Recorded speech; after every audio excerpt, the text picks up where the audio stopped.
যেভাবে অন্যান্য সিরিজের সাথে যুক্ত হয় এটাও সেভাবে আমাকে গোলাম মামুন সিরিজ বানিয়েছেন হলো যে আমাদের সবার পছন্দের ডিরেক্টর শিহাব শাহীন ভাই। শিহাব শাহীন ভাইয়ের অফিস থেকে আমাকে ফোন করা হয় এই গল্পের জন্য।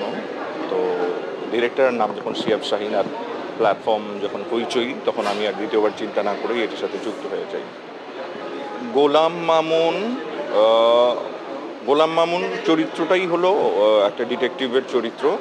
আর এই গোলাম মামুন সিরিজটা গোলাম মামুনকে নিয়ে, সেটা করছে আমাদের সবার প্রিয় পছন্দের অভিনেতা অপূর্ব ভাই।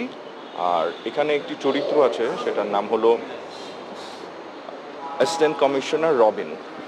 তো রবিনের চরিত্রটা আমি করেছি।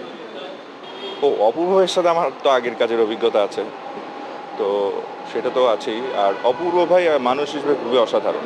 ওনাকে অভিনেতা হিসেবে আমরা যেমন পাই খুব ভালো, সুন্দর, স্নিগ্ধ, মিষ্টি চরিত্রে অভিনয় করতে, ঠিক তেমনি উনি মানুষ হিসেবেও খুবই মিষ্টি, খুবই সুন্দর, খুবই প্রাণবন্ত এবং কোয়ার্টিস্টদের জন্য খুবই কোঅপারেটিভ।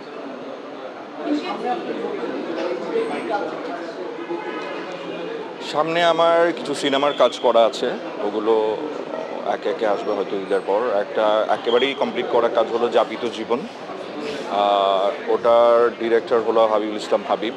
ওটা একটা পিরিয়ডিক্যাল কাজ, 52 সালের 21শে ফেব্রুয়ারি নিয়ে। আরেকটা কাজ শেষের পথে, ওটা নাম হলো 71 করতলে ছিন্ন মাথা, ওটা ডিরেক্টর রফিকুল আনোয়ার রাসেল। ওটাও একটা পিরিয়ডিক্যাল কাজ। আর একটা কাজ শেষ করেছি অলমোস্ট, ওটা ডিরেক্টর জায়েদ হোসেন ভাই, ওটার নাম আজান। এগুলো সব একে একে আসবে। পুলিশ বা ডিটেকটিভ ব্রাঞ্চের কাজ করা তো অবশ্যই ডেফিনেটলি একটা সাধারণ মানুষ থেকে আলাদা একটা চরিত্র, এবং ওদের নির্দিষ্ট কিছু দায়িত্ব থাকে, নির্দিষ্ট কিছু এক্সারসাইজ থাকে, এবং ওনারা একটা ডিফারেন্ট ওয়েতে ওনাদের প্রশিক্ষণ দেওয়া হয়। তো এই সব কিছু মাথায় রেখে আমাদের আশেপাশে যারা এই ধরনের real life real life officer plus আমার দেখা ছবি এবং রিয়েল লাইফ মানুষদেরকে দেখেই একটা অবজারভেশন এবং ডিরেক্টরের কনসালটেন্সি প্লাস আমার স্ক্রিপ্টে যা ছিল সব কিছু মিলিয়ে আমরা একটা চরিত্র দাঁড় করানোর চেষ্টা করেছি।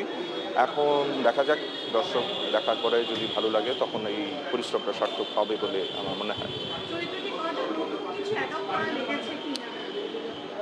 পুলিশের কাজ করতে গেলে বা ডিটেকটিভের কাজ করতে গেলে যেটা অ্যাডপ্ট করতে হয় সেটা হলো অ্যাটিটিউডটা অ্যাডপ্ট করার চেষ্টা করেছি, এখন জানি না।